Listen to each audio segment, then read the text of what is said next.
isn't to live forever. The goal is to create something that will. Welcome to Perspective, a podcast for wedding creatives where we sit down often with a special guest and talk about our many years of experience in the wedding industry so that you can learn from us and grow your wedding business. Hi, I'm Simon. And I'm Greg. Together we are Cinemate Films, two Scottish-based wedding filmmakers who love nothing more than drinking coffee, sometimes non-alcoholic beers, and talking with others in the wedding industry. And we've teamed up with Photography Farm to bring you 6 special episodes in anticipation of Thrive Brighton, happening on the 22nd and 23rd of October at the Leonardo Royal Hotel. Greg, did you know this episode is also sponsored by Pick Time and with Jack? I did. Oh, okay. Cool. Well, I'll tell you about it later in the show. Who are we talking to today? We are talking to Martina. No, I never actually checked how to say your surname. Lanotte? Ha ha ha. Ah, so Close professional. enough. Lanotte. Yes. Lanotte. Lanotte. I Okay. should have The known 'cause night she said, in Italian. oh, okay. Didn't know that. I don't know either. Anyway, hello. hello. Thanks for joining us. Hello. Thank you for inviting me. Thank you for spending your time. Obviously, there could be loads of other things you'd probably rather be doing than talking to two rather annoying white boys from Glasgow. Nah, it's okay. I'm inclusive, so. Yeah. And we'll get on to that as well. Yes. But yeah. Before we get too far, why don't you introduce yourself for anyone who might not know who you are? Okay, long story short, I am a wedding photographer based in Copenhagen, Denmark, but I am Italian. And I am very, very Italian. Like if you check my social media, I could not be more Italian than I am. And my name is Martina. My pronouns are she, they. I am queer and I work mostly with elopements and foreigners coming to Denmark to get married, mostly queer couples. Yes. Mm-hmm. Very, very cool. You are very, very Italian. Just don't ask her about the wine. No. Oh no, I've dubbed you in already. Terrible. So how did you get to where you are right now in life? Like geographically or I like... Geographically, spiritually, anything you want to go. Well, if you asked me 15, 20 years ago, I would have never imagined that I would end up in Scandinavia because I thought, who goes to live in Scandinavia? Come on. But then I happened to be here. I did an internship when I was done with my education. I worked for the Italian embassy for 3 months, and I was just making, coffee and copies. But it was summer. And, summer in Denmark is amazing. Like this time of the year, we are recording on June 24th. And, you have the sun setting at 10, 11 p.m. It's sunny all day when it's not raining. It's not even too hot. So you can actually go outside and enjoy the sun. Like in Italy right now, there are 37 degrees. It's terrible. But I love the lifestyle that they have here. The fact that you have private things. I'll explain that further. I was going to say, what does that mean here? Yeah, it sounds bad say like that. No, I come from a small town in southern Italy, super Catholic, super small. Everybody knows anybody. Right. So your private life is not really private. Everybody knows about it. Everybody has an opinion about it. And everybody's vocal about your own things. So, everything is shared. Here, nobody gives a fuck. Can we swear on this podcast? You can. Absolutely. Thank you. So nobody gives a shit about you in a good way or in a bad way. And I love that. I love that you can do whatever you want and nobody's judging you. At least they're not telling you, which is already an upgrade. I'm lost. Where was I? Yes. How did I end up here? So it was summer. It was beautiful. I had nothing to wait for me in Italy because I had broken up with my ex. Perfect timing. I had no job yet in Italy. So I thought, you know what? Let's stay here for a year. and see what happens. And now 12 winters later, I'm still here. So success. Yeah. Wow. So you said you're working for the embassy, and then like when did you start moving into doing wedding photography? Before that, because Okay. I have a master in linguistics, and during university, I had a student job like many people, and I was just carrying bags of another photographer there, a wedding photographer. So when I moved here and I realized that I did not want to teach Italian here. I thought, okay, what can I actually do? What are my skills? And I thought I can carry bags. So I started calling photographers and say, hey, do you need me? You know? And that's how I started again getting into the photography world. Yes. Yeah. Humble beginnings. I like it. Yes. And obviously you now describe yourself as a queer wedding photographer. How has that title shaped your business? Well, you know, I have a queer business because I'm queer, obviously. And I started like anybody else in the wedding industry. Oh, blonde bride, tall, strong groom, and all of that. And then I started taking photos of that type of couple. And I thought, but wait a second, this is not me. I am another person. So I just started looking for my community. And I realized that there was a void in the market because nobody was really queer, as far as I knew, in my area. So I said, I can help my community if I show up more and more and more. They can see me and they can feel safe if they see me. Mm-hmm. So that's just how it went.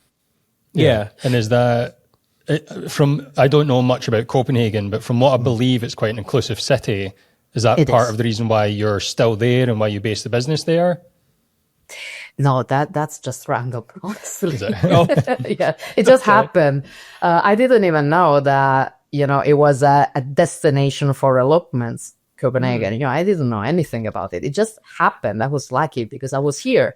And I didn't know about, you know, queer rights and queer liberation and what were my rights or not. I didn't know anything.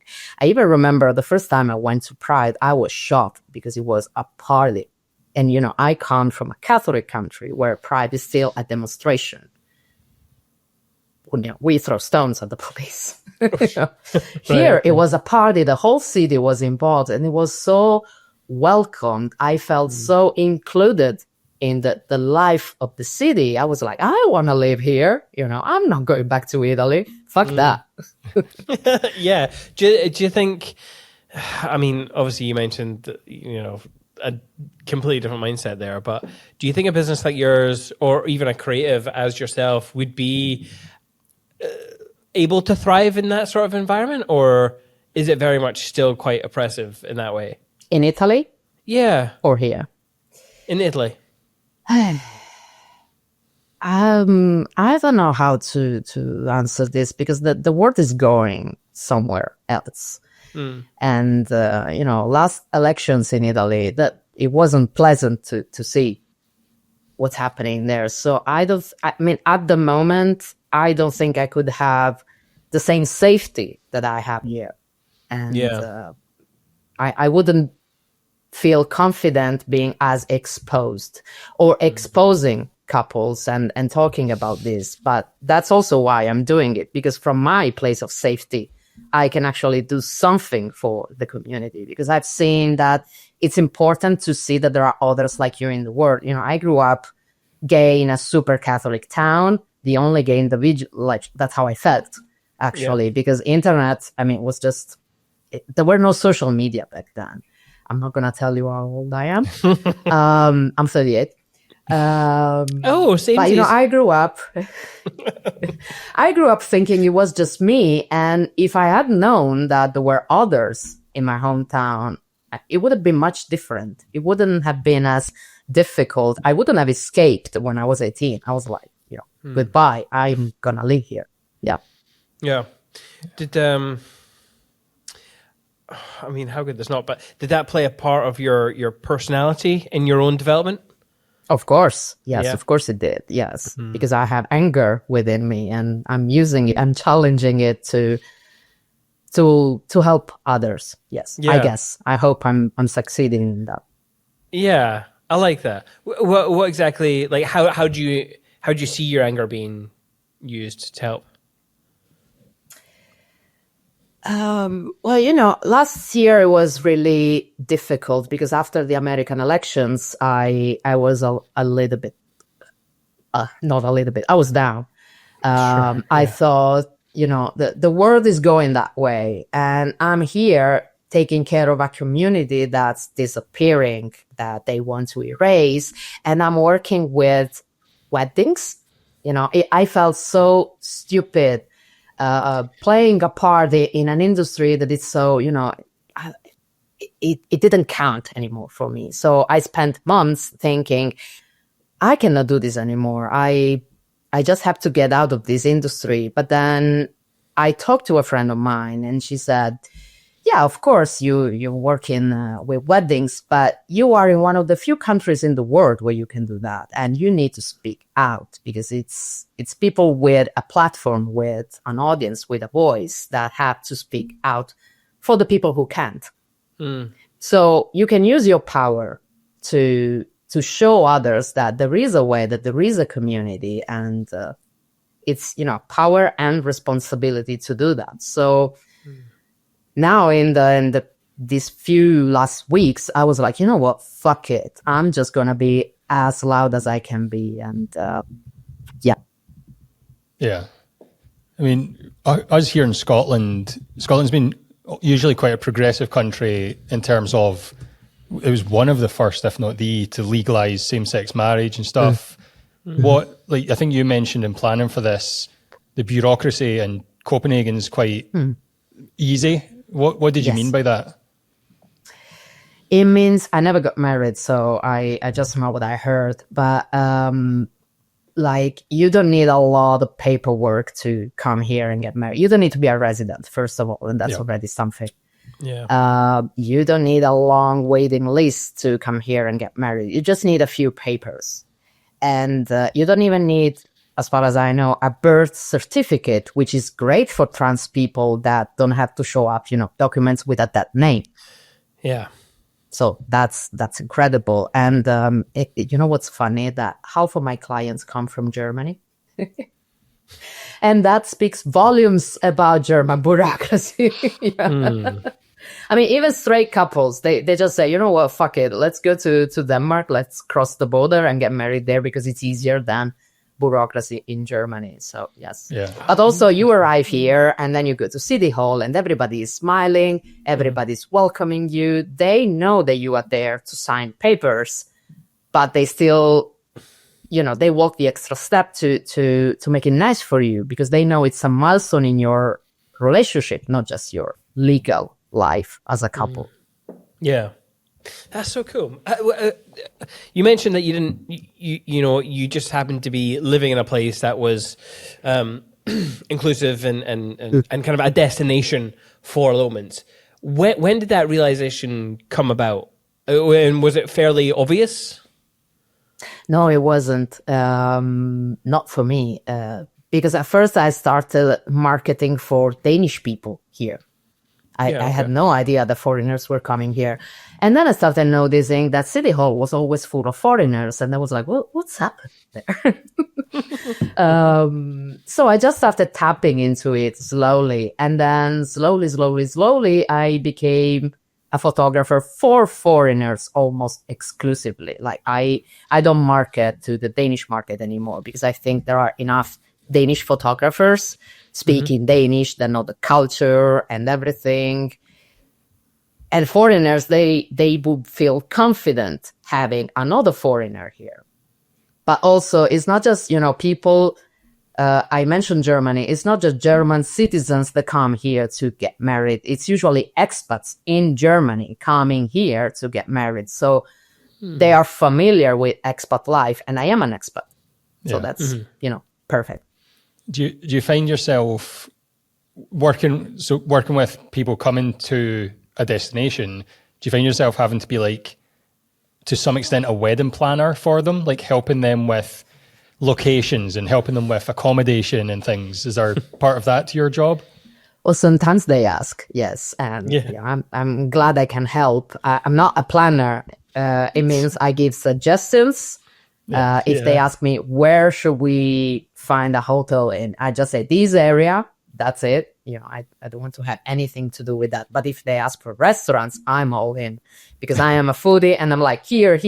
What do you eat? Are you vegan? Are you gluten intolerant? I have 10 suggestions for you. What's your budget? But that's because I love it. Yeah. What's your I'm favorite? Italian, I said. Well, so it's funny. I remember when we made a connection with a wedding planner. Where was she based? Rome. She was like, oh my goodness, the first Mexican restaurant in Rome has opened, and we were like, what? The first, they only do Italian food here. I'm like, what? That sounded so bizarre to me, because we're just so used to having everything, like so many different styles of cuisine. What's it like in Copenhagen? Like, do you have a good mix of things, and what's your go-to favorite? Yes.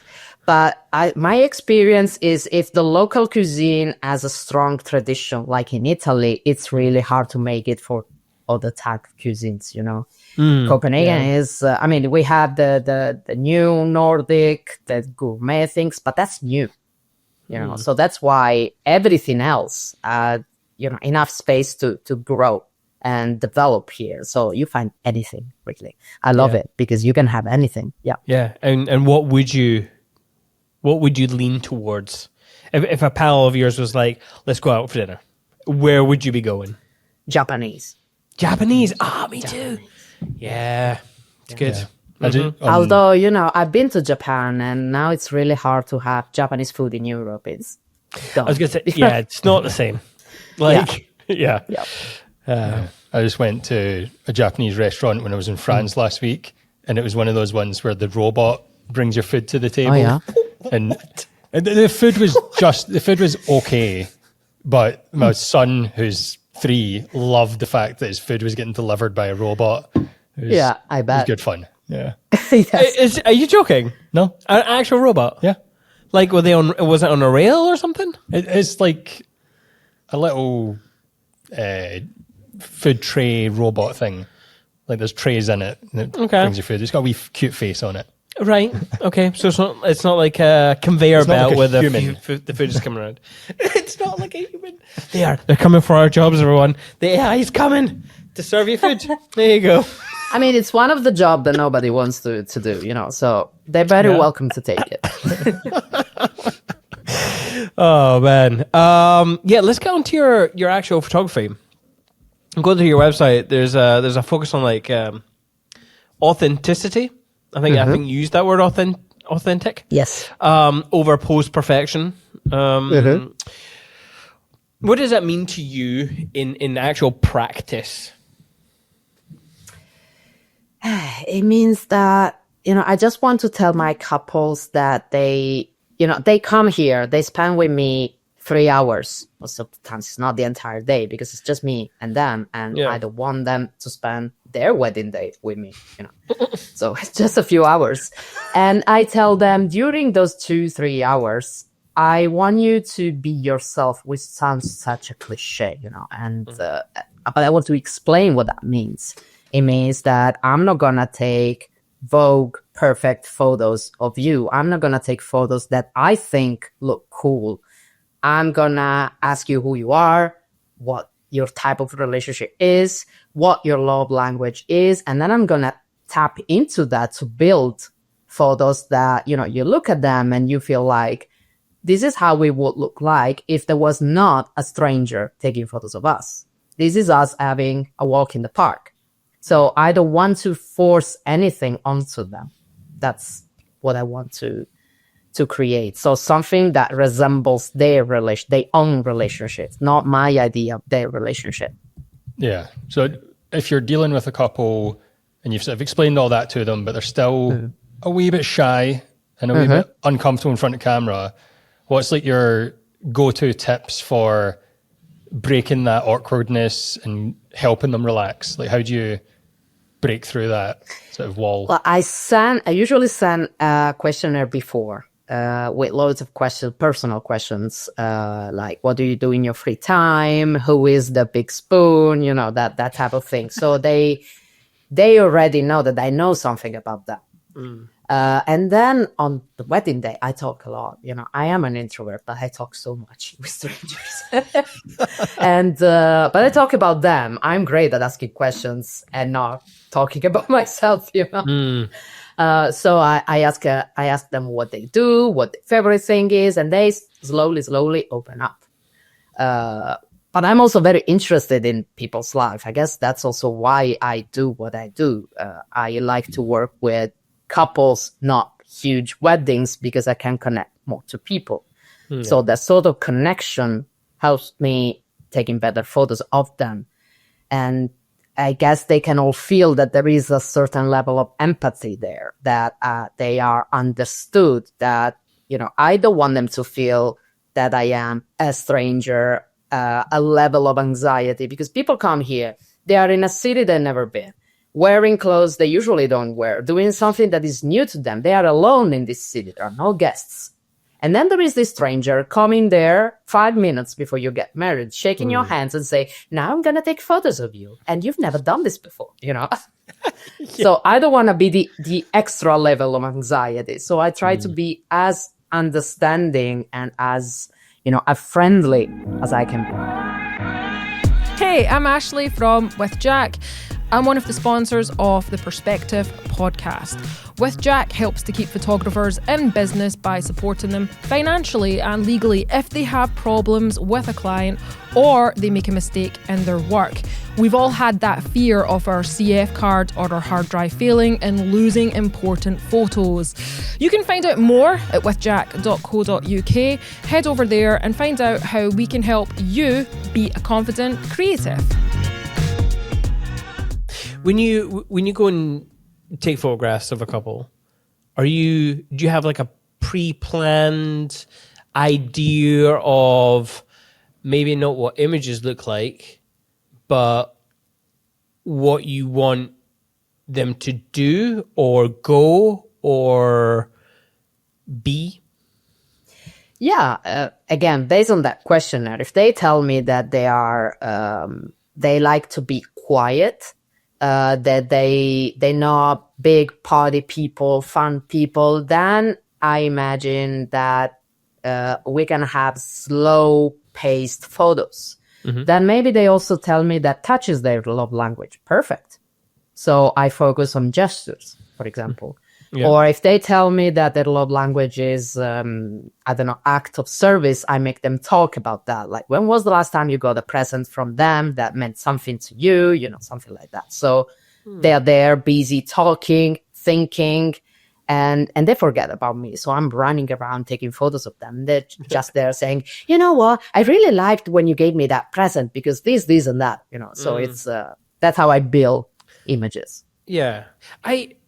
So if you've got a couple and you're asking them questions and they're thinking, like, this is going to sound really weird, but when I'm thinking, I'm like looking up, I'm like, I almost disengage with what's happening in the real world and I disappear into my mind, and you can see my eyes, like my head will tilt up and I'll be like, and there'll be like that kind of like loading screen in my head as I think for an answer. How do you get around those moments if someone's struggling or just... Well, I mean, if it was you, I would still take photos of you because that's who you are. You know, that's you. If you look like that when you think, that is you. Oh, dear But then Lord. I would also take more questions where your partner is speaking and you're just listening, so you don't look like that anymore, you know? So, yeah. Okay. What kind of questions would you ask?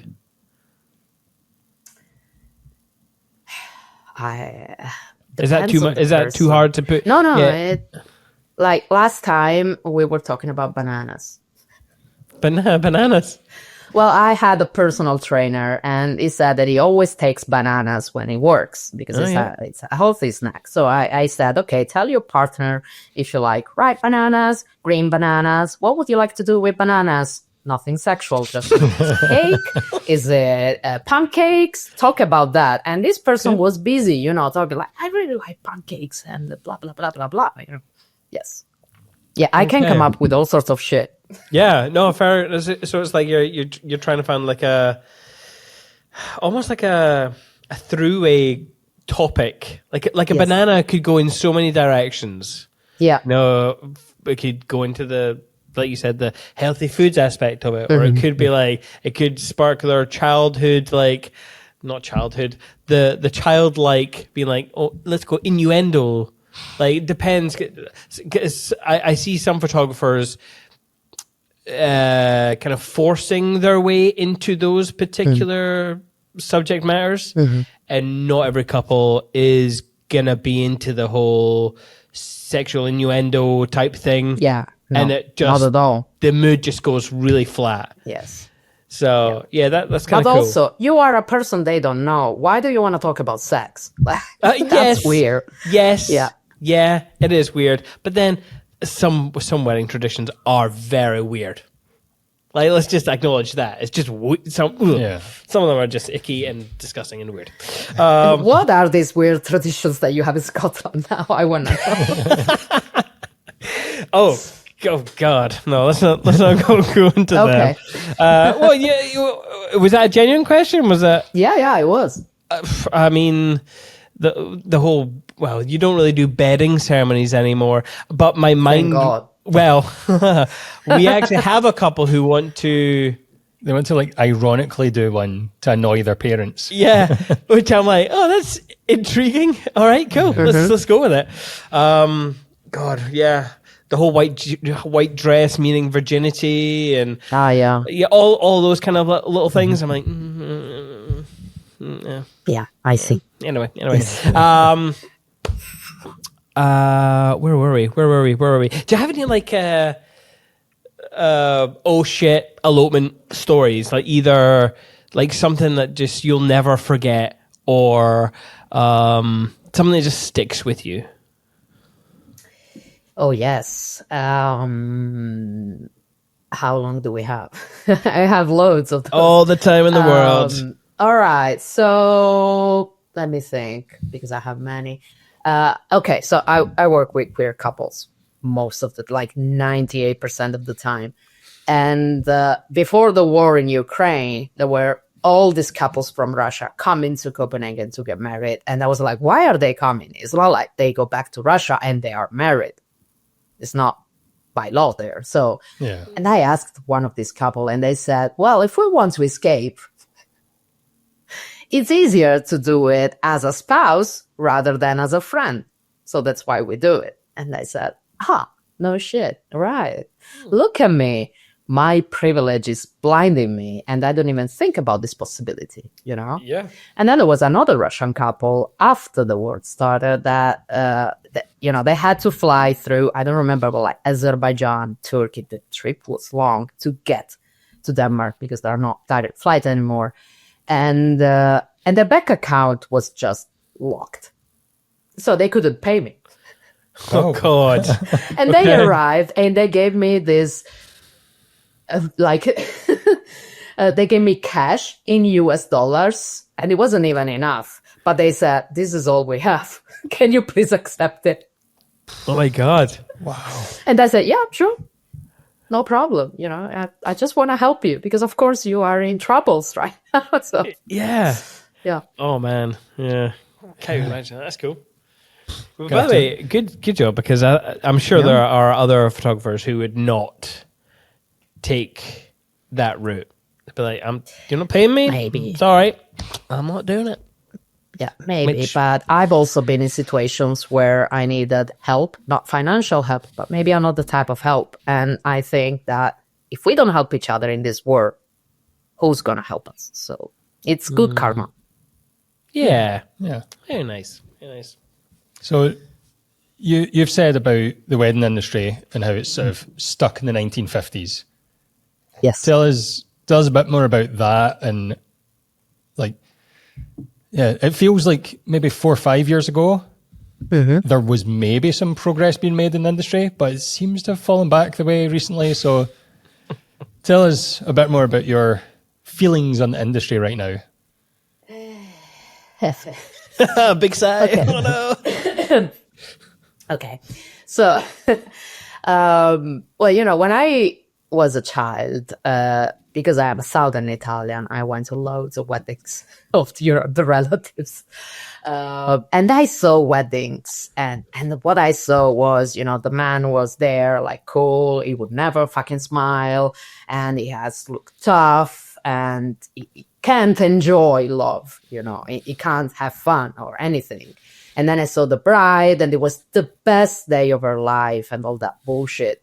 And she was emotional, and she was very feminine. And I saw this narrative over and over again. And I see the same thing now. Maybe something has changed, but not as much. And that's because I think there is a very fine line between old stereotypes and timeless photos. And we think that timeless means let's take photos like 70 years ago. And because that is the tradition, let's, we see a bride and a groom, the groom has to be the big spoon. So we're going to pose them in a way, that the groom is behind her, hugging and all of that crap. And I'm like, really? Can't we just change the narrative? We have a different world now. We have so many different people. We have diversity, not even going into the LGBT world, but we are all different. Can we just get out of those boxes for a second and think? Yeah. So, yes. Yeah, that timeless is a word that so many, I think we've even used. We're trying to create timeless films for couples, and so many photographers use that. But yeah, I've never really thought of it as being a negative phrase. I've always thought, well, yeah, you're trying to create ones that will last for generations to watch if they have any. But yeah, I've never thought of it in that sense. Yeah, me neither, actually. Although this is a weird thing. I don't like the word timeless. Never have. Why not? I don't know. It's a good word. I feel like it's like faking elegance or something. I don't know. It's weird. I understand this. But for me, timeless means I'm going to take photos that are timeless for you, not for society. I want you to look at them and feel like, oh, the editing style maybe looks like it was yesterday. That was not a big trend. It was not, Remember when we were going, all of us, we were going to Iceland for photos, and how we're not doing that anymore, we thought that those were timeless. There's still people going to Iceland. Don't worry. Don't worry. No, nothing against that. I love that. But it was a trend. It was so obviously a trend, and now we are all going to Como Lake for aperitivo. Yeah. That is very true. So, like Como is having its thing at the moment. Yeah, and now all these flash photos, tilted horizon, we're going to look at these photos in 5 years thinking, oh, they're so old. That's so 2025, Yeah. Oh, man. Do you ever find that time just passes in a very strange way? Your perception of time, like when you say 5 years, I'm like, oh, that'll be in 2 seconds. I just can't. Anyway. Oh, my mind's in a weird place today. Anyway, do you ever work with second shooters, or no? Like what's the community there in terms of other wedding photographers? Like, do you meet up or hang out or? Oh yeah, we're friends. Actually, I feel so blessed that we are friends. There's many of us, because the market is huge. I'm building an industry upon German bad bureaucracy. And just like me, a lot of other people are doing that. Yeah. So there's work for everyone. There is no need to fight. And that is incredibly beautiful because we can meet up. We are friends. We can travel together, grow together. And we have group chats. We meet up. Also for things that are not just about photography, we meet up just for fun. Yeah. And I think that's beautiful because when I found out that there was a community, I was not a solo worker anymore. it can get pretty lonely very soon. I had colleagues all of a sudden. If I had a problem, I could share it with them and find a solution together. Yeah. And that was incredible. It's powerful, I think. I'm totally with you. It's weird because we've had many conversations where people don't have that community. Like many people in the States, the country is just so big and they all live in different places. I'm like, whoa, that must be really sad and lonely. Yeah. Oh, not to make them feel bad. On the community topic, though, like Thrive, you're talking at Thrive. Yeah. What are you looking forward to about that event? I'm looking forward to two things. One is connection with people. Two is fish and chips. Never been to Brighton, and Okay. On the beach. Fish and chips on the beach. Yeah. Yes. Would you? Yeah. Would you, see? When I get fish and chips, I like to lather it in salt, ketchup, some vinegar. Would you do that, or would you just? No, I'm open. Yeah. It's just no pineapple on my pizza, but you can do whatever you want with your food. Yes. Jesus, Yeah, don't start this. Don't start this fight. Oh God. Sorry. That's fine. It's fine. It's fine. If you want to pick a fight with the internet, you go ahead. I'm not saying anything. All right.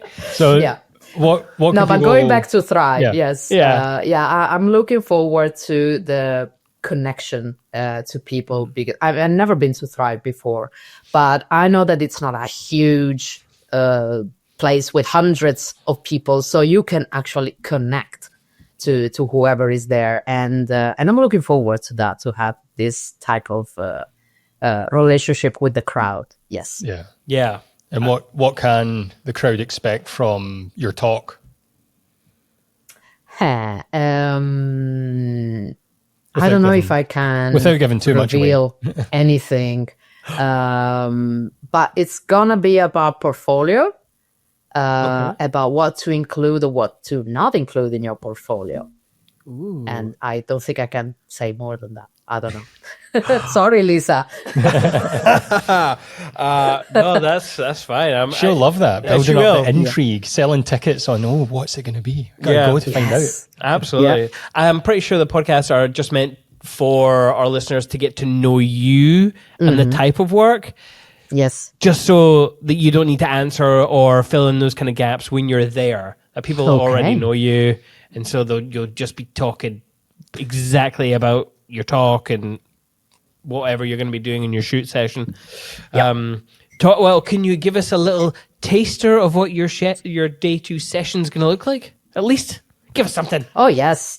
I am looking for a couple that is very diverse with weird pronouns, because I want to challenge whoever is coming to these sessions. I want them to not to focus on, the what the photo is going to look like, but I want you to connect with those people and take the best photos that you can take in a very shitty scenario. Can you do that? Listeners, do you think you can do that? Because if not, you should book your tickets. Obviously, like when you're working with a non-traditional couple or LGBTQ couple, you're in Copenhagen, it's quite inclusive.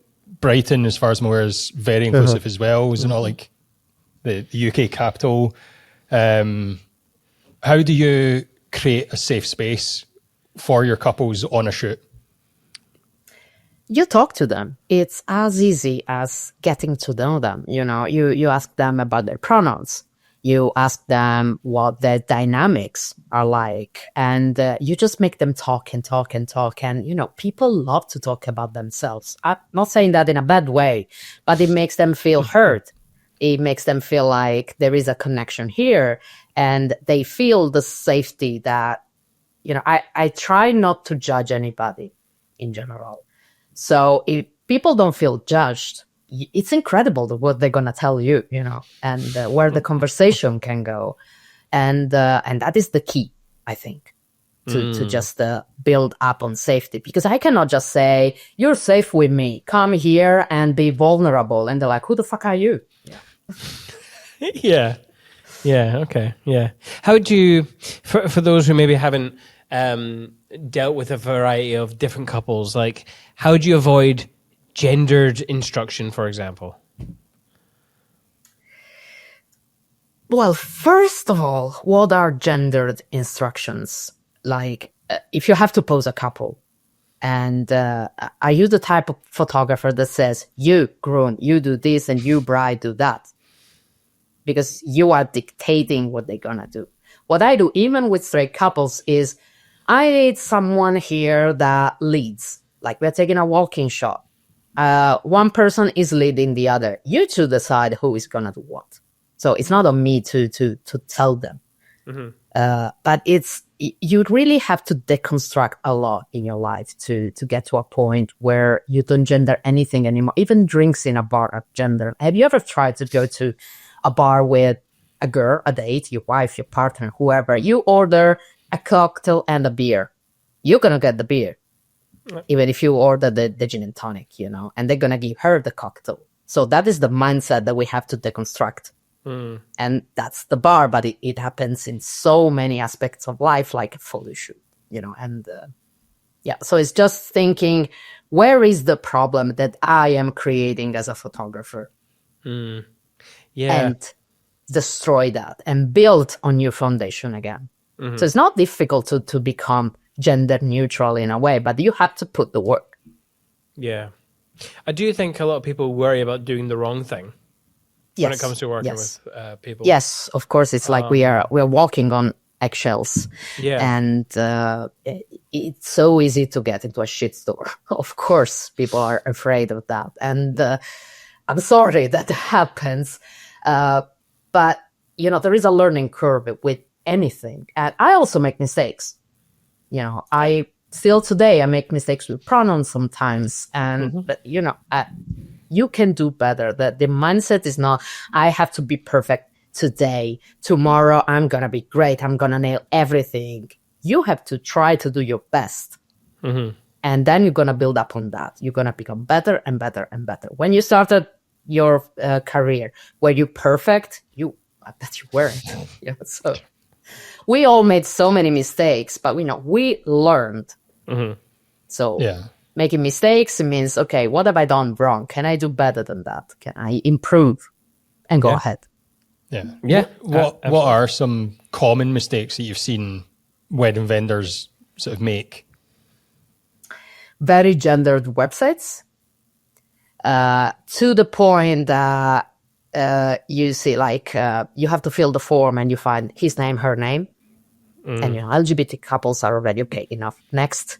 Yeah. And in the website is also very gender language, very gender images. And then there is this blog post that nobody reads about LGBT weddings, in the corner. So if you care about that, spread those fucking photos all around, because we are not the extra topic that you have just for fun. So, that shows that you're doing that because you don't want to be excluded. Because you want to be relevant, because maybe you want to post that in June. I don't know, but whatever, spread that. What else do they do? Love is love. I hate that hashtag. Yeah, I always say love is bullshit, and I'm a firm believer of that. That's really interesting that you say, because I almost don't like to bring this up, because after, who was you speaking to? Was it Stephanie?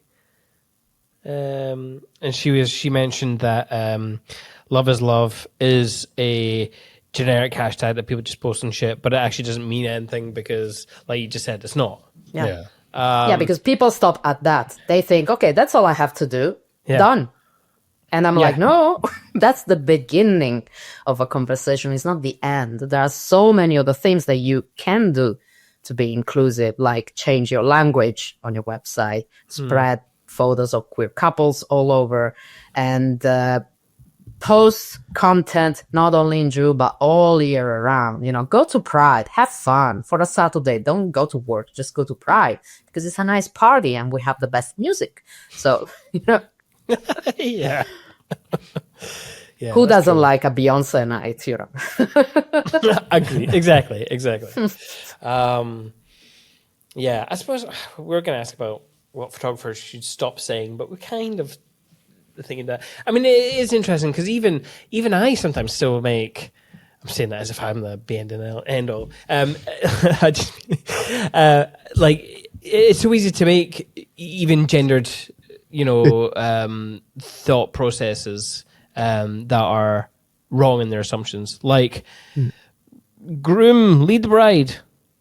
Like, Yes. how many times have you just done that, or thought that, or not been active in the way that you're thinking about probably how you should engage? Even if you're better and use their names, Yes. it is quite common, as Martina said, that you just default to, if it's a Yes. bride and groom, Yeah. you groom lead, and like if you're using their names, you still default to that, and that's the sort of things that I think Martina was getting. But it's a at is- habit. Yeah. It's not your fault that you are wired like that. It's what you learn in your life, in society. It's not your fault. But it's your responsibility to change if you want to do better. That's all I'm saying. Yeah. Yes. Like, I still say, hey guys, for everyone.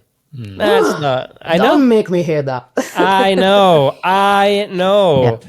It's just, in my head, it's ungendered, but that's not, It's that's, not, yeah. maybe I'm just defending my silly thing. I don't know. Anyway, yes, I'm working on that. So if I say, hey guys, slap me, you can have your permission to call me out. Don't slap me. Okay, Yeah. we'll do that. We're going to interrupt this podcast to bring you an advertisement for PickTime, our buddies at PickTime. We love PickTime. If you want to elevate your business, PickTime's maybe the way to do it. It's an online gallery delivery service. It's a really good looking one, which is initially how we got into the service. It just looks better than all the other kind of platforms that we personally use. Yeah, we've over time got to know the owners, got to know the people behind it. Lovely people, great support system there as well. There's just so many tools at your fingertips with PickTime, but the marketing and the blogs and the slideshow features. Yeah, there's so much more than just a gallery delivery service. You've got all those things that Simon was talking about. You can create your own blog from it. You can create slideshows. One new feature that I really love is the vendor network. It's where you can use AI to curate a gallery for a specific supplier. So you could use AI to gather all the photos of the flowers and send them to the florist, and they would have that gallery specific just for them. It's kind of a mind-blowing feature. Yeah. And we might as well be taking advantage of AI before the uprising and it starts taking advantage of us. So let's just all bear that in mind. Yeah, and not to mention the built-in store, and that way you can just make more money while also having a nice, aesthetically pretty gallery. Yeah. And if you want to sign up today, you can get a free month if you use Perspective at checkout. Yeah. So if you want to test out for free for a month, go for it. Take your business to the next level with PickTime. I do want to talk about what you offer. Tell us about what couples can find on your website in terms of packages and what you give. Ooh, okay. What do I give? Well, I do elopements, so I'm there for as long as you want me. I have my shortest package is, and this is new. This is from this year, 30 minutes, the quickie. Wow. 30 minutes. 30 minutes? You know, My God. Yeah. Okay. Yeah, 30 minutes. Just the ceremony. Your mom is not here. I'll take photos. No problem. Cool. Because I think I want to connect. I want to take beautiful photos. And for that, we all know we need a longer time to, adjust to the camera, be present to each other.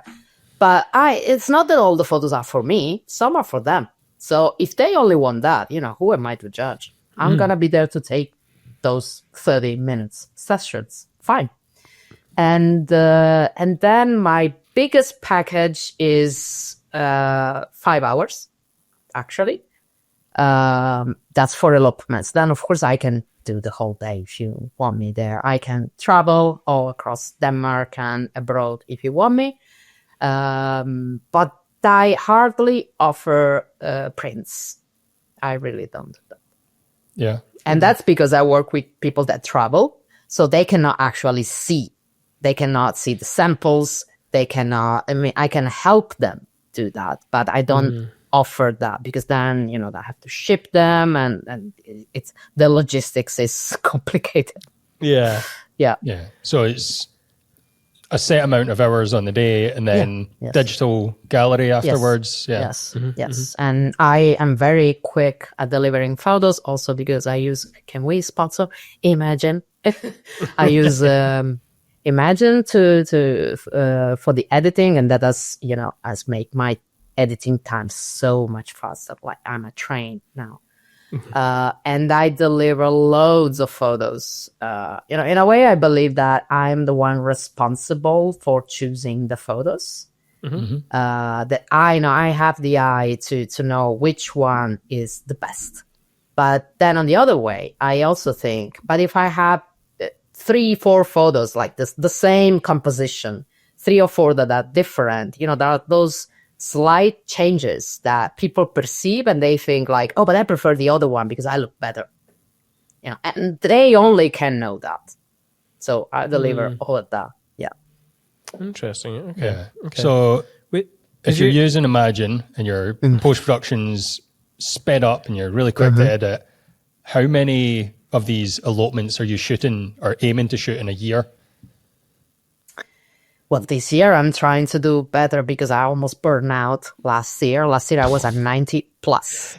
90. Holy I was thinking maybe 60 is a high number. 90. That's incredible. I was thinking it's if going to you be high. do 1 hour, 1.5 hours, it's okay. I mean, okay. Yeah, fair. Oh my God. Yes. So I'm trying to do better. And I'm only taking maximum 3 a week. Yeah, okay. That's it. No more than that. Yes. Mostly weekdays or... No, it's weekdays. That's beautiful. Monday to Friday, like normal people. Yeah, like normal people. Oh my God. You're home for dinner. You're home on Saturdays. I love it. Oh my God. This is a dream come true. My goodness. Can you imagine? But the part that we don't mention is that I don't get the full story of a wedding. Like when I go to conferences, when I talk to colleagues in Europe, I see them having all this story, the preparation, the engagement shoot, and the party and everything. I don't get that. So, there are pros and cons. Yeah. I suppose for like preps, you've got a lot of like moments of anticipation that you can use to build up to certain points. Yeah. How do you explore in such a short time scale, or is there just no ability to explore feelings or thoughts or little nuances? I do a lot of work before we even meet. As I told you, I send a questionnaire, I send not mood boards, but I try to be in that, because mood boards, I think people get scared. If they are not artsy, they get scared like, oh my God, she wants this from us too. So I talk a lot about what I want from them to, get everything out and all of that. And I also ask what they want from that. So there is all the preparation before the actual photo shoot. So when I meet them in their hotel room, they're half naked. They know who I am. They heard my voice. They see me speaking of video. So, I'm there like, hey, it's me. Do you remember me? Yes, right? Yeah. Yes. Cool. Oh, I noticed that you plant a tree for every couple. Yes. That's cool. I do. Yes. Yeah. All right, cool. It's a lot of trees. That's a lot. That is a lot of trees. That's a whole forest every year. Yeah. Holy shit. Yes. Yeah, that's good. How did that come about? Because you're not the first creative to do that with every couple. So I'm intrigued. Like, did someone inspire you or? I don't remember what I thought when I came up with this. It was not my idea. I was like, yeah, I can do that too. But I think it was some big corporations like trying to greenwash their brand. And I thought, well, if I do that, it's not greenwashing anymore. I'm actually, doing that. Yeah. And then I Googled for all the companies that plant trees for you, because I don't actually go there to plant a tree for the list. Yes, yeah. I wish I had the skills, but I kill all my plants. Me too. And there are loads of those companies that, you have a subscription and you can plant trees. So I encourage you to do that. Yes. Yeah, It's absolutely. fun. Yeah. People love that. Absolutely. Yeah, I think it's great. I think. Do we do that yet? After Not at the moment. after our first Kim Williams podcast, we said we were going to do it, and that was years ago. Did we get around to it? No, I don't think we did. That's terrible. So I can send you the link. Always working. Always working. It's and there are a few of them. I know there's a few that work actually in Scotland, so we might, might contact them, to be honest. Yes, but I also think I do that because people who work with me, they fly. Yeah. And I'm thinking there must be a way to, offset that carbon emission. So maybe I can plant a tree. Maybe I can do something. I don't want to leave the world as I found it. I want to leave a better world for the future generation. I have no kids, but it's, I think we should do anything that we can to improve. And, it doesn't cost much to plant a tree. It's not like 100 euros. It's literally 3 euros. You can do that. It helps communities across the world. It helps the farmers, the environment. There's really nothing to lose. Yeah. Plus, if you're an arsehole, you can be less arsehole-ish and plant a tree. Yeah. Yeah. So you mentioned Imagen. Is there any other tools that you use to run your business, maybe in like the back end? Because obviously 90 weddings is a lot of admin to do. Is there anything that's crazy. that helps you manage that? No, I'm very intuitive, so it's now I also do calling through Imagen. But before that, I was really like, this, not, yes, not. Like a fraction of a second, I've decided already if that photo is a yes or a no. So I've always been super fast and intuitive. But I think my biggest tool is my accountant. Is your what, sorry? I love him. Accountant. My accountant. All right. Yes. I didn't have an accountant until a couple of years before. Yeah. And I'm just throwing all the emails to him, the receipts and everything. And he does the job. And this is the best money I've ever spent in my life.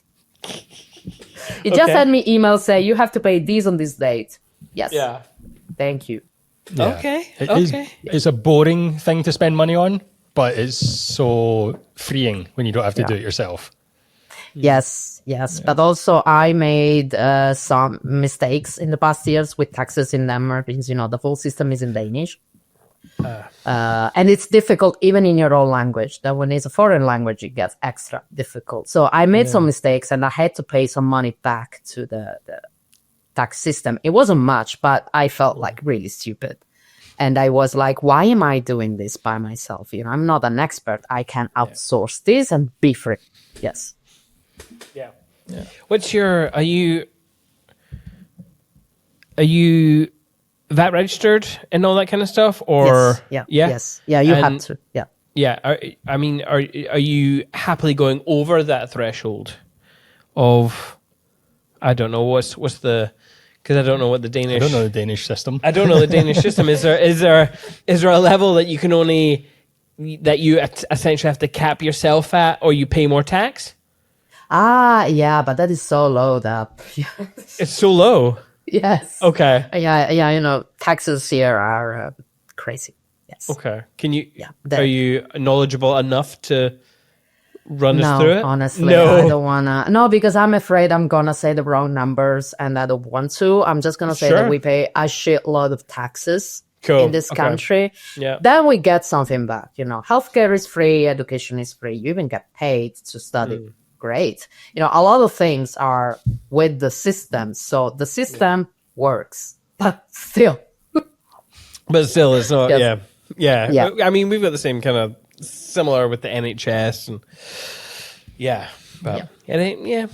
fair enough. I'm not even on my notes anymore. Where am I, Greg? Well, let's talk about what's in your kit bag. Like, what do you take to an elopement to shoot? Like, what's your go-to camera system and lens? I have a Sony. Now, don't ask me which Sony is that. I have no idea. Also, because Sony has this very weird system of letters and numbers that nobody can ever remember. Yes. So it's a Sony. And I would love to go to a photo shoot with one camera and one lens, but I can't because I'm paranoid and I think if something goes wrong, I'm fucked. So I have 2 cameras and 2 lenses. Sure. Yeah. But one of them is just in my bag constantly, just in case I need it. And so I use a Sony camera and the new lens, the 2870 Oh, lovely. f2.0, which is amazing. And that's it. That's all I use all the year round. Yes. Yeah. Then I have water in my bag because I really need water when I work. Yeah. Yeah. I talk so much, so I have a little thing for music to play. Then what else do I have? I have my earpods because I need to decompress after a photo shoot because I'm an introvert. Yes. Of course, yeah. What else? I have umbrellas if I need it, and I need it most of the times because in Denmark it fucking rains. Yeah, that's it. Yeah. Yeah. Okay. What you're listening to decompress then? Is it Beyonce playlist or is it an No, audiobook? Second World War podcasts. Oh, wow. Second World War podcast. Okay. Hey. Yeah, history podcast. Yeah, cool. Yeah. Yes, I am. Yeah. Yeah. Soon there'll be a World War III podcast. Don't worry. No, don't say that. Oh, It's getting spicy at the moment. Yeah. Anyway, I don't want to talk about that because that's crazy. Yeah. Even though I brought it up, I'm a fool. Is there anything unusual in your kit bag, like a smoke grenade or a prism? That's not that unique, but anything like that? No, not really. No. No. No. But when I'm back, sometimes there's chocolate. Chocolate. Oh, now we're talking. Chocolate, yeah. What's your go-to chocolate? What's I your don't know favorite? because I think that my couples, they get to know me through social and they know that I'm a big, massive foodie. And, chocolate is easy to carry. So they give me chocolate and I love that. Chocolate is easy to carry. Yes, It's also it also melts. So sometimes you just have to eat it, right?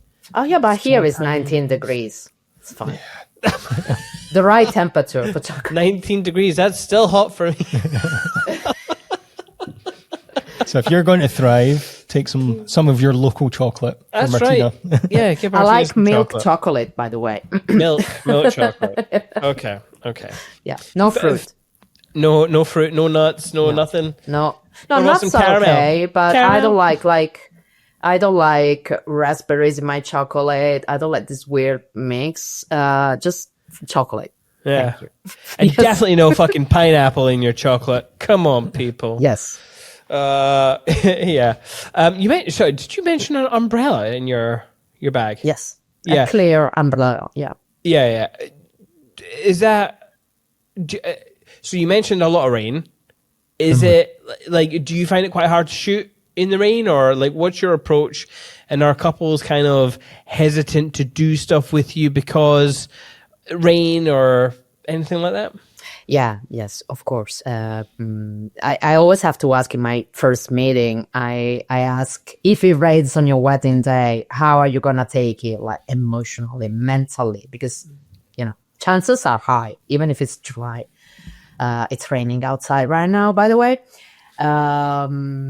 So they always like, oh, I didn't think about that. And I'm like, what do you mean? This is Denmark. This is not Sicily.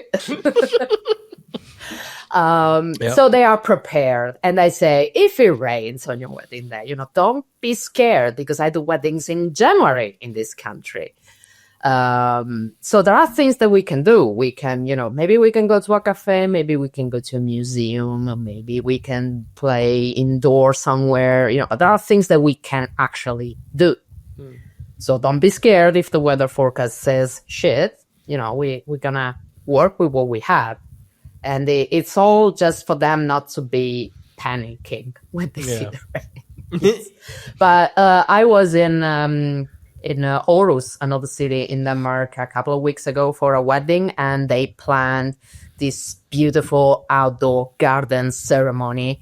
And they came from Australia all the way to Aarhus to get married in a garden, and it was pouring rain. It was terrible. I was scared for my equipment,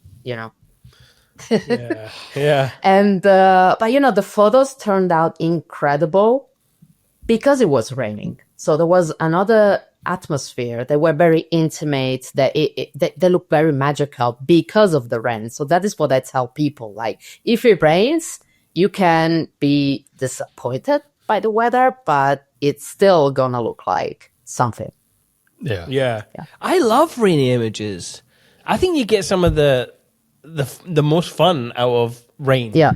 Because I think there is, it's like, it's that, like, shit, what was it? Reality versus your expectations. And everyone's got this really big, and they're just very anti-rain for anything weddings.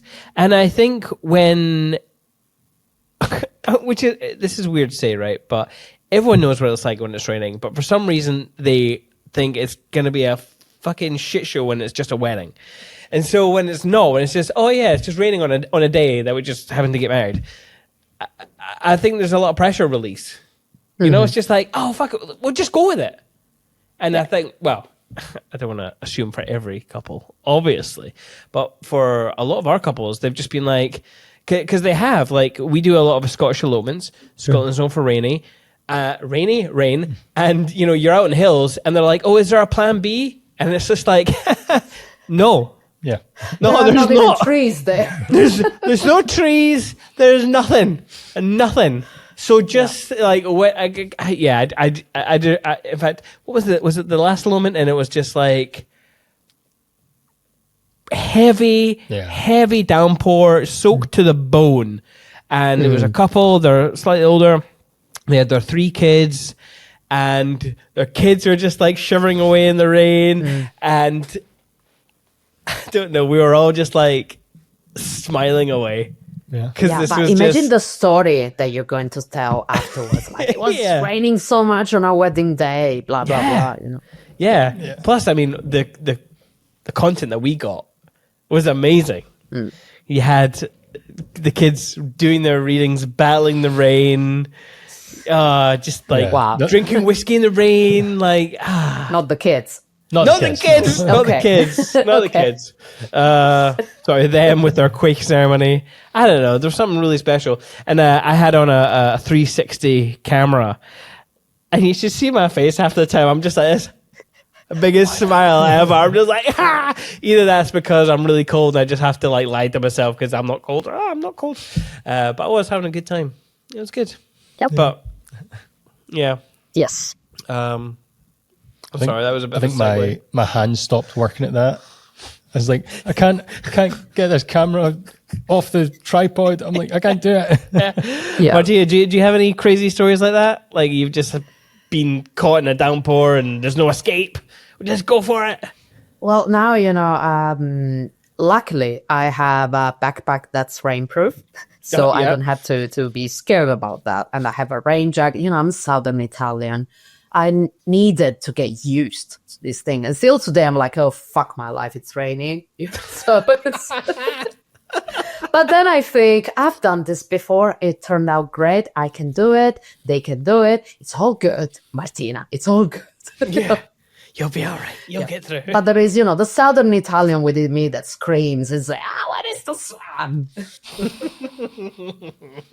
Yeah. Yeah. Are there any like mad traditions over there, like elopement, like different elopement times, or anything that is just different over there, or? Well, not with elopements, because if people come from all over the world, it's all mixed. Danish traditions, yes, there are some of those. Like they have a tradition that people start clapping or making noises at the table, and they have to kiss on the table. So, and they have to. So people start doing that in spite of that. So hang on, they have to kiss on the table. Yeah, they start doing like this with forks and knives, and they have to go. Usually, they just go on the chairs, and they have to kiss while standing on the chairs. Oh, you know? cool. Yeah. So your and they insurance is have like to really do high. it. Yeah, of course, yeah. So people just make fun of them by doing that. Yes, yeah, Gosh. yes. Fair enough. Yeah. Hey, I actually didn't realize until just now, but I didn't realize you're an Imagen ambassador. I am. Yes. How did I miss that? I don't know. How did you? I don't know. Because I'm an idiot. I'm too busy thinking. No, you're not. How did that come about? And has that, obviously, we spoke a little bit about how you edit. Like, did you go about teaching the AI with your profile, or like how did that all work? They got in touch with me. It was Anna Pastoria. I think you know her. Yes. Love Anna. I was gonna talk at Way Up North in Florence last year, so she saw me on the program, and she got in touch with me saying, "We really need more diversity in this company. Can you please help me?" And I said, "Yes, of course I can." Yeah. That's it, and then we became wonderful friends. Yes. Oh, yeah. Yeah. That's cool. Yeah, I love Anna. So, Yes. so did it take a long time to train the AI in your style, or? At the time, you still needed like 3,000, I think it was 3 or 5,000, I don't remember, edited images to feed the AI. Now you could just give your preset. Now it's much easier. Now you can, and then the AI learns with you, which is what I find really interesting, because before the world was made of presets, so you have to adjust the preset if it's evening, if it's daylight, if it's candlelight and all of that. Now the AI is doing everything for you. And really, I still check every single image because I want to deliver quality, but now I'm like skipping through the images. And life is so much better with AI.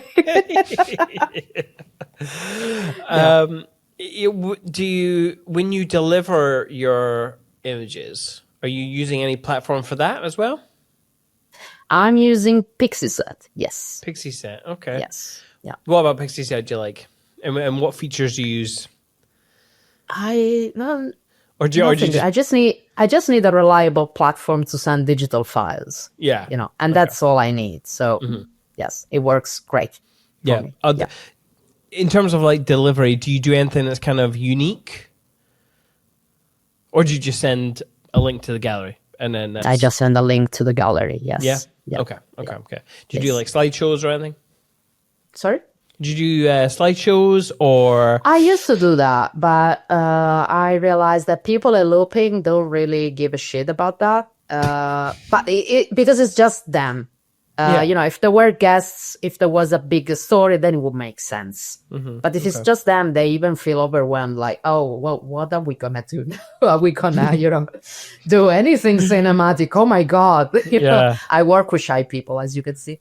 I love them. Somebody has to work with them, Yeah, they're mine. Yeah.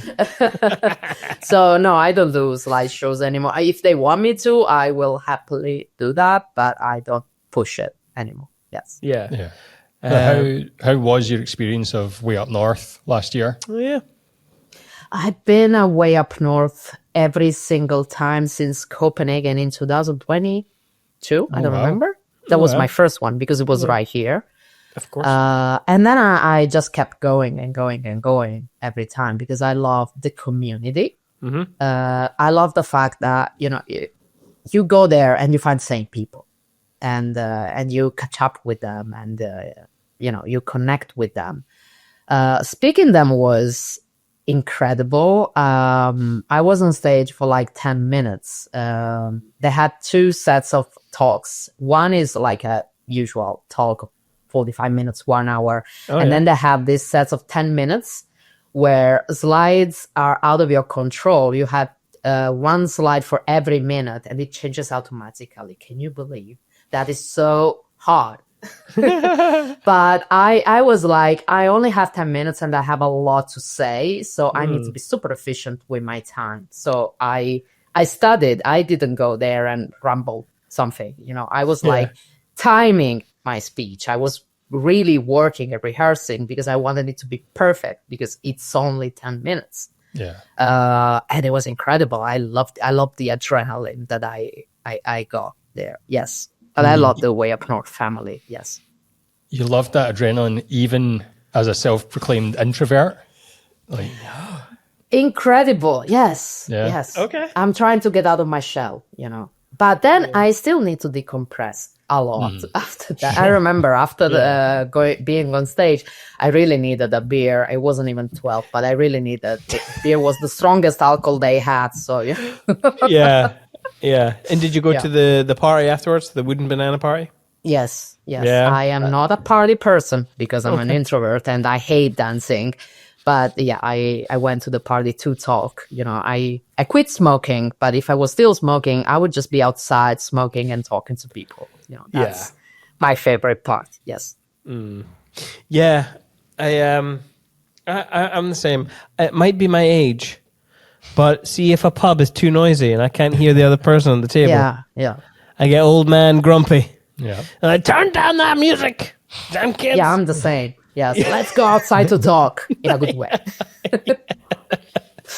Yeah, that means something slightly different in Glasgow. Like you're picking a fight. Right, outside. No, not fighting with anyone.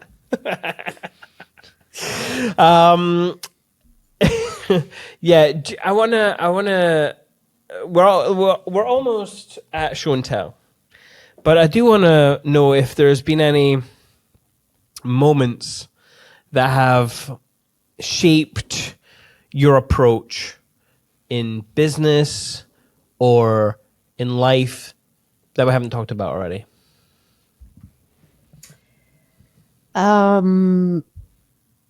think, with time, I become a more and more loud about what people need, about embracing people and struggles and, minorities' rights and all of that. Because again, I wasn't like this when I was growing up, but now I feel like I have a voice.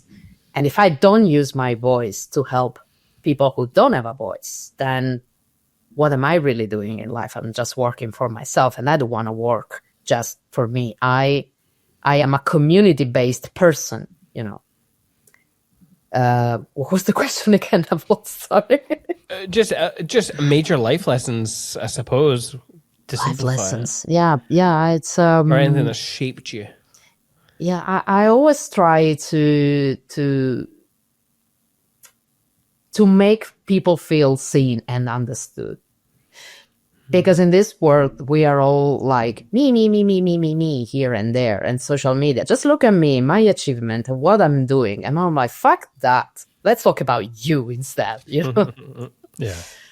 So I just want to give people a space to be themselves in a way that it's authentic to them. And it sounds such a cliche again, I know, but I'm really working towards that goal. Yeah. It's a good goal to work towards. I think we shall be done that, to be fair. But I do want to bring attention just to your, what have you called it? Your representation, the book. The which book, yes. I didn't actually mention that earlier. Do you want to tell our listeners about it?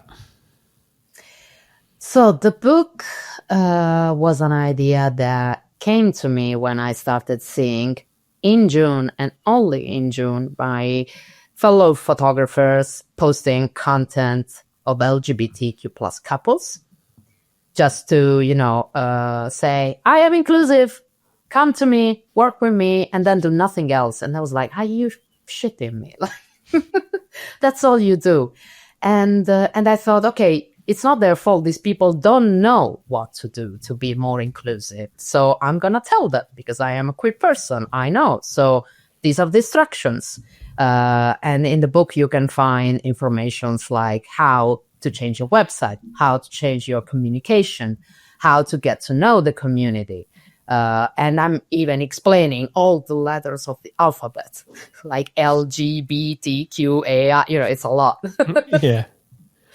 Yeah, so it's a sort of manual instructions to turn your brand into a more inclusive brand in an authentic way. Yes. Yeah. That's very cool. Hey, Greg, can we buy it? Well, I was about to ask, where can people get that book? Like, what's the easiest place? Only on my website on your because website. I don't want to sell on Amazon. And it's my bad. I know that I would reach more people on Amazon, but I hate Amazon. And so unfortunately, it's only on my website for now. Yes. Yeah. Very good. Very good. But yes, just so you know, you can buy the book. Hang on, let me click the just to give everyone a price for UK listeners. It turns to about £23 for those interested. Yes, and half of that money goes to charity. So Oh, that's cool. Which charity? Yeah. It goes to LGBT Denmark. It's an association here in Copenhagen, and they help the community. Yes. Yeah. Awesome. Yeah. So go show your support and be better. Anyway, show and tell.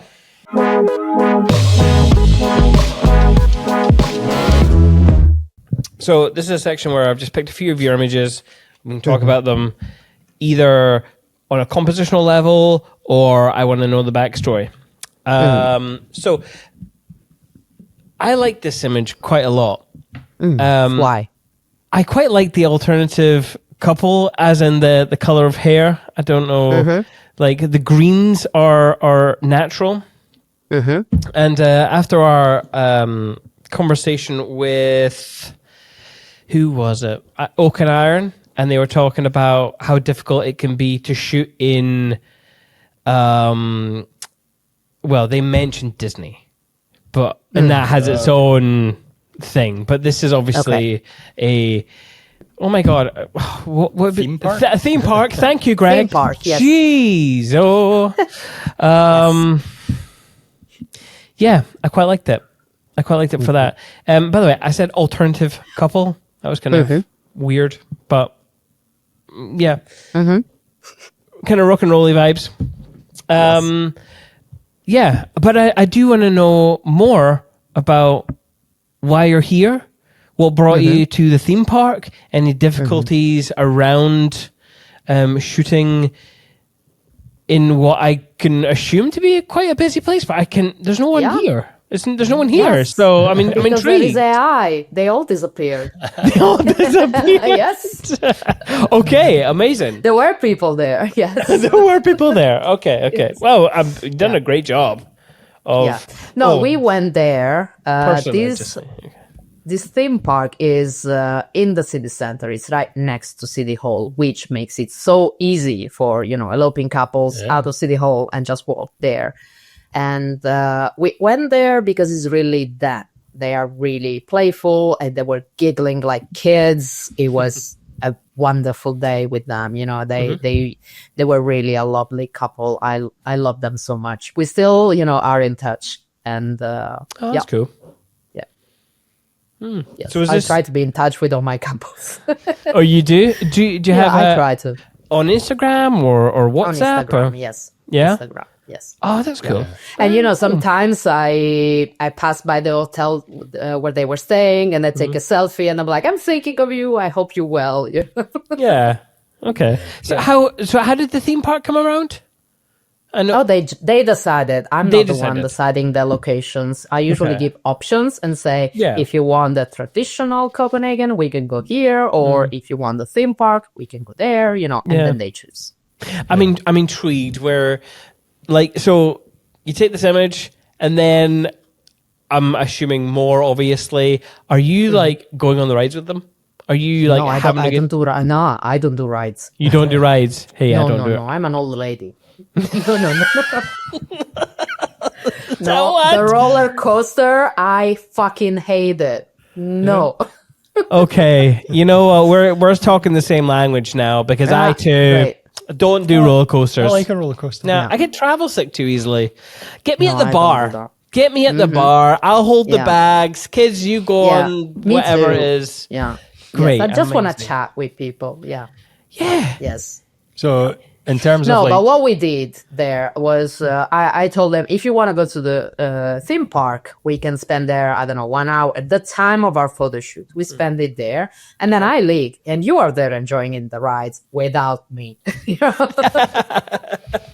Yes. Yeah. They also gave me chocolate. Oh, okay. bonus points. Well, and now I Yes. see why you're friends. Yes. So, in terms of shooting in the theme park, do you need to get permission from them, or do you just pay your entry fee and that's you? I don't know. Honestly, I avoid What's the legal question. answer? The legal answer is maybe. But actually, I just go there and shoot. I've done that 1,000 times. But also, it's only a few images. They're happy, so they're very flexible here in Denmark. So yeah, I don't think you need permissions unless it's maybe inside indoor places in there. Yeah, just because I know there's a lot of places. I might be wrong. Local in Glasgow where it's like, if it's if it's owned by the government, you need permission. But a lot of people are flexible on that, and they'll just go and do it and then beg forgiveness. So I assume it's maybe the same. Yeah. But I do hear in other parts of the world that they are also cracking down on like people who go and do shoots and just leave shit around, like national parks and stuff like that. Yeah. They're getting stricter. So, Yes. don't That I understand. again, don't leave your shit around. So you like colored hair? I noticed that, yeah. I do like colored hair. I do. I've always actually wanted to color my hair, but I've not been brave enough. Yeah. Well, you're colouring it grey just now. You cheeky bastard. By the way, I got a couple of notes because I called you a cunt on one of the episodes. So I'm sorry. Did you? Yes. In a nice, loving way, of course. But yeah.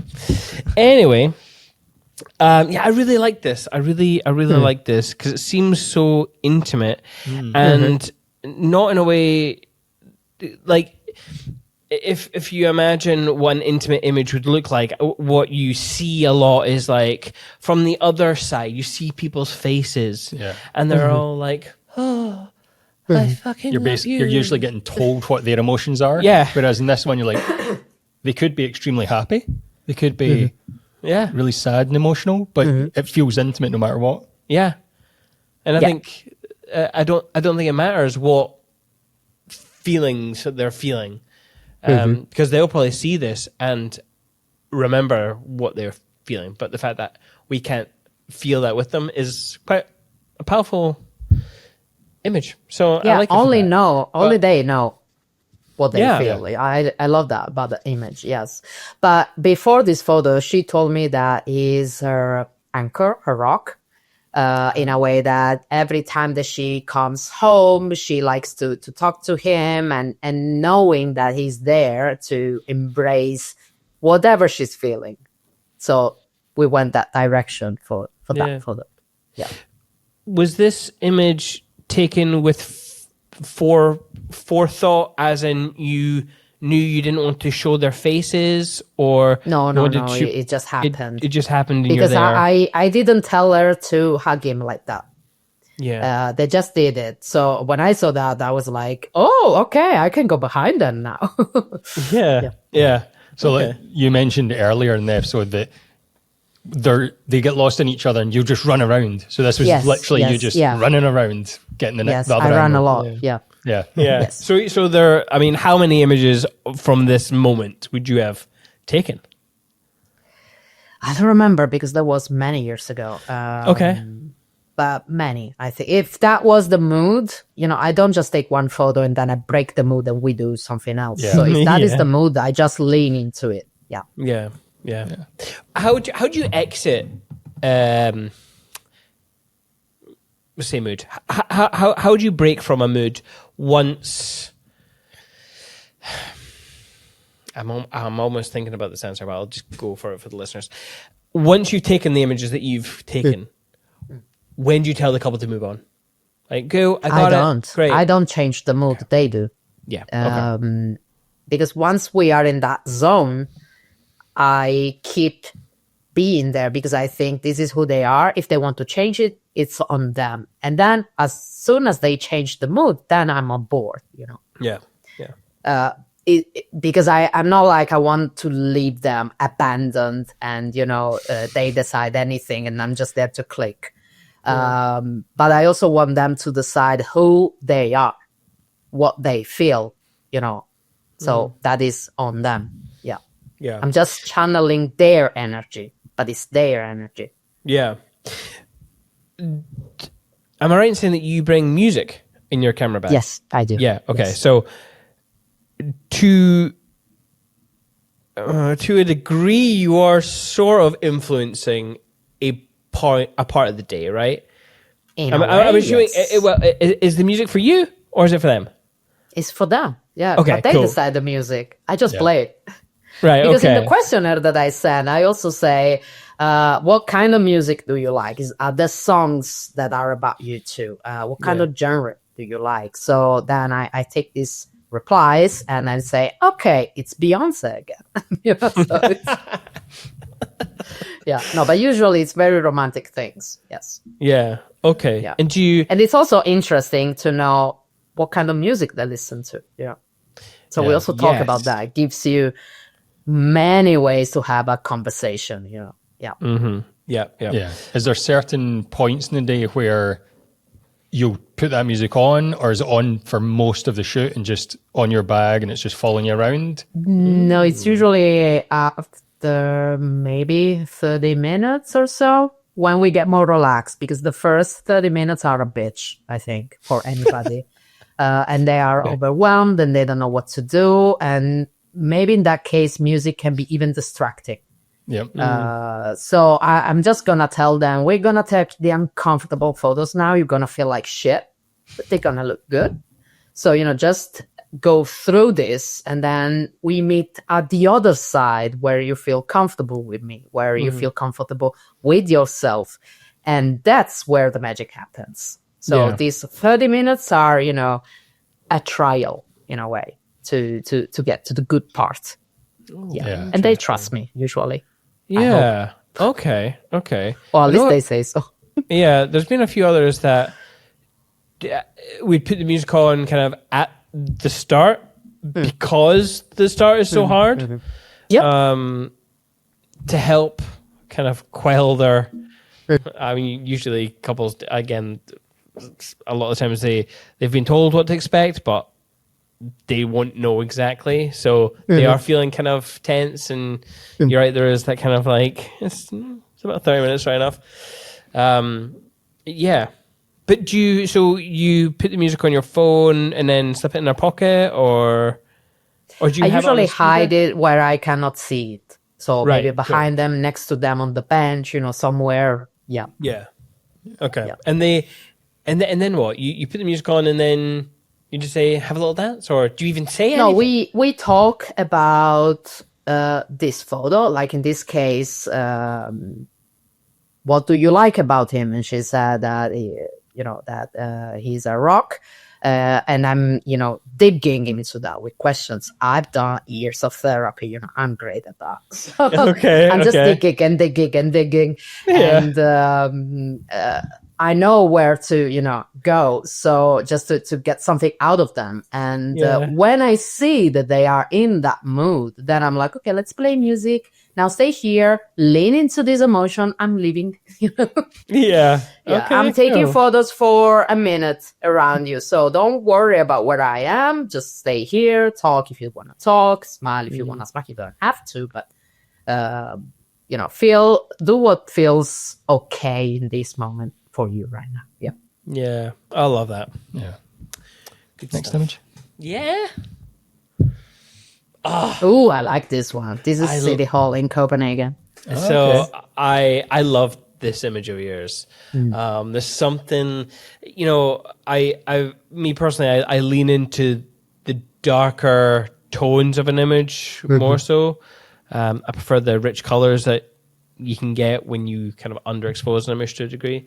But just the lines that are cutting through, the dark and the shadows, the gradients coming from the ceiling because of this lovely light. And then, to have this harsh light as well on the floor and them getting lit up. Beautiful. I just loved it. Tell me about this image and why you took it and what with. Because I love the staircase. First of all, I really love it. And I think it tells a lot about Copenhagen City Hall, because I try to bring the place inside my photos. These people are traveling. And I think it only makes sense to show the place where they travel to. So I think there is the golden rails, and the pavimentation is really typical of Copenhagen City Hall. So that's what I tried to do. And then what you don't know is that behind the window, there was a huge yellow fucking bus that I had to remove before AI was a thing. So I did it in Photoshop. Wait, what? That took me 1 hour. Here, Yes. there's a bus. There was a bus. There was a bus. Yes. Done a That good was job. removed in Photoshop. Fucking hell. Like, we're sitting like Yeah. a foot away from this on a huge TV and can't Yeah. see any artifacts. That's Right? you have done an amazing job because Thank you. Because there's people in the background. Yeah, I took some parts from another photo because the bus was gone. And it's a collage of things. Yeah. So That's very impressive. like you say, you love this staircase. Shooting in City Hall regular and in Copenhagen so often. Do you have spots that are like, well, if I'm City Hall, I want to use this staircase? Like, do you have regular spots you go to? Yeah, City Hall is not that big. So, you have 2 staircases. And usually this is the one with the sun. Yeah. Because the other one is towards north, maybe. But it was really dark, bluish. So it's not that great. And then there is the upper floor that's very often in my photos, where the offices are. So there's not too many tourists, too many people. Couples like to go there because they don't feel watched anymore.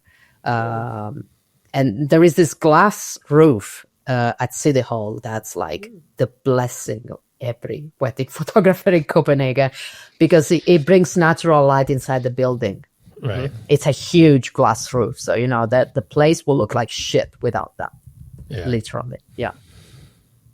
Yes. I'm intrigued now. I want to see City Hall. Well, now you just have to come here. Yeah. Clearly, yeah. I mean, yeah. Plus, I'm a big fan of like dark woods. Like this lovely character to it. I don't know. Yeah, really nice. Really Yes. nice. Cool. Does that bring us to the end? No, we've got one more image. Oh my God, one more. Oh yes. I wanted to know what this was about. Yeah. German tradition. Is it? Right. Okay. Oh, okay. Do you know much about it? Not much. I just know that they Okay. have to cut through each of those lines with the scissors. Yes. Germans Okay. have all sorts of cutting fabric traditions. Yes. Oh, really? Really? Yes. Okay. Yeah. They also have another tradition that you had this huge piece of fabric with a heart, huge. And the couple has to cut the heart out of the fabric. And the first one, this is very sexist, I think. The first one who can cut it first is the one that's going to be the leader of the couple. Oh. Okay. Okay. The leader of the couple. The leader of the couple, yes. So, yeah. Yes. Anyways, this is more fun. Yeah. More, neutral, more, there's less competition here. So Yes.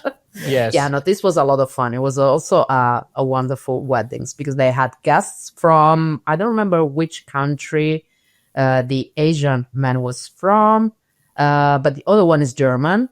But, they had like around, 40 people with them. So this was a very nice wedding. Yeah. Yeah. It does just look as if everybody's having fun. And I was in their hotel room in the toilet with them as they were, doing not everything. They were getting Where's ready. this going? Yeah.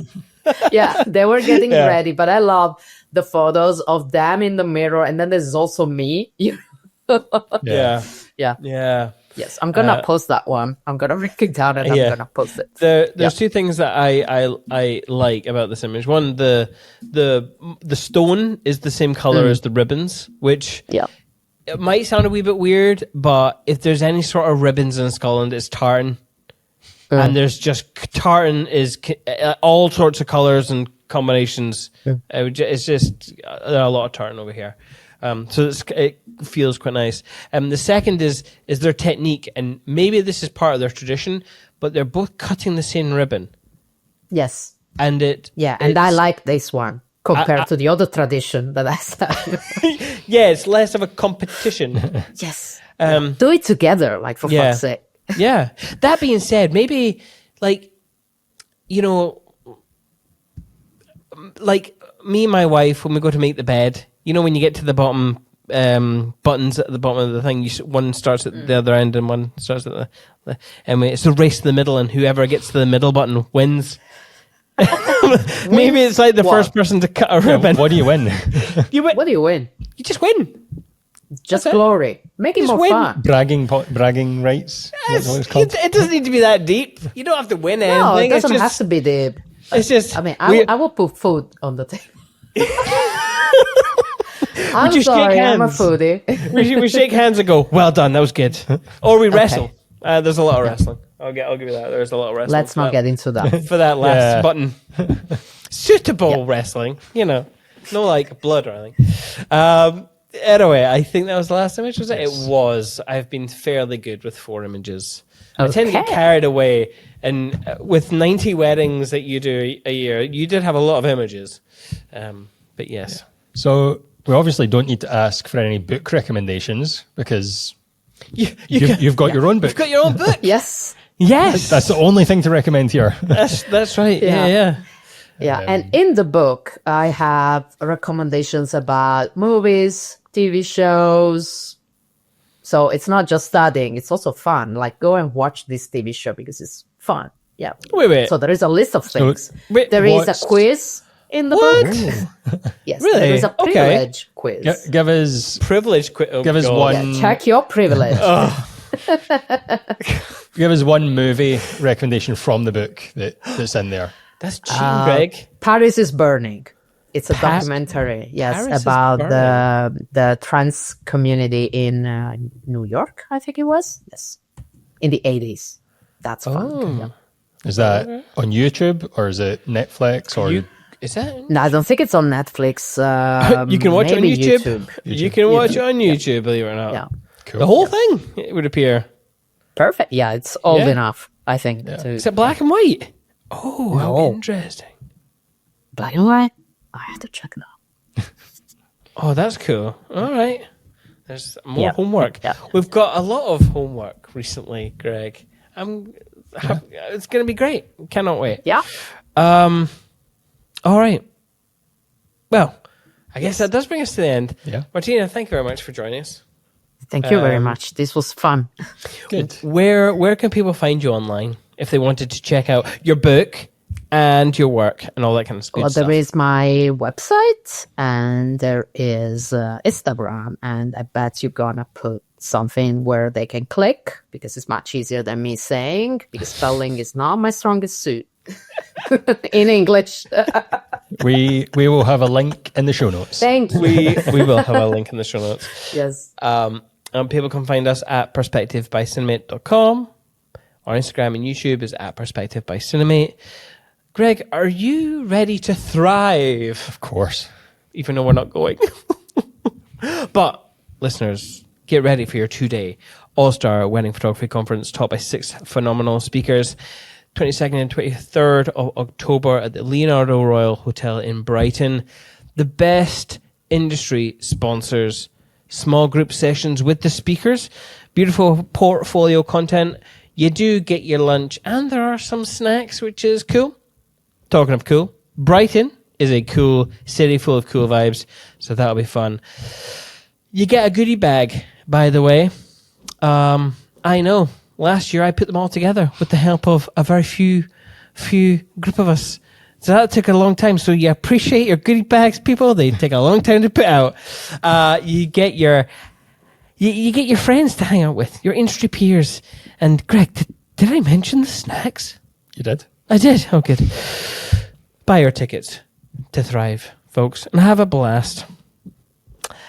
If you have enjoyed this conversation, please do hit subscribe on our YouTube or wherever you get your podcasts, and hopefully we'll see you in the next one. However, In the meantime, enjoy your thrive.